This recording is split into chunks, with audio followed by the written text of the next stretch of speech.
đi gần ruột xe kia mà mấy ăn đòn gơ cho luôn hả gần ruột xe kia mà đòn gơ cho mà chứ nè đòn gơ cho gần ruột xe kia mà nè hả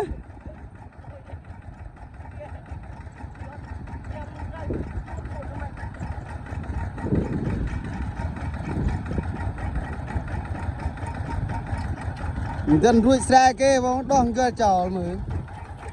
đây là thà con mẹ vậy mua mà nó về mà hả mày do anh mua nó trai này dần mà hả mua trai này dần mà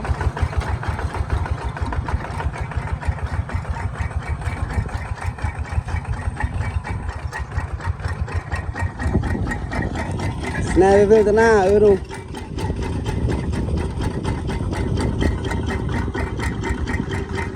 về từ nào bên ở đâu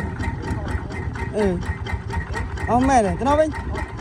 thế khác này ở đâu về chơi đã về về khăn này ở đâu tới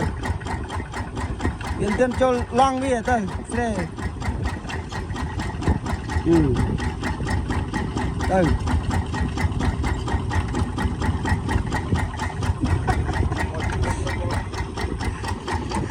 khảo rồi về vấn này rồi thế các bạn để chết hỏi đôi thức kia để xe này về tới na các bạn này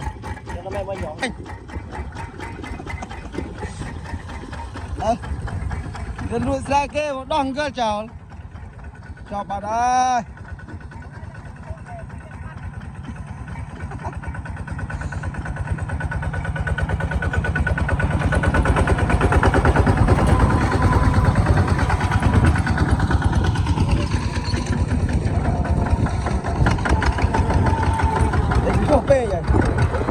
để ta buộc về luôn đi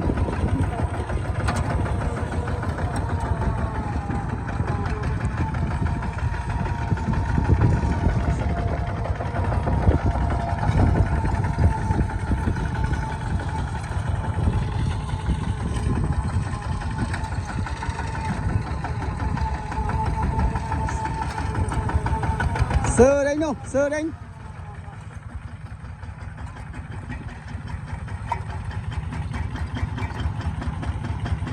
Sret liệm một mày giờ đây của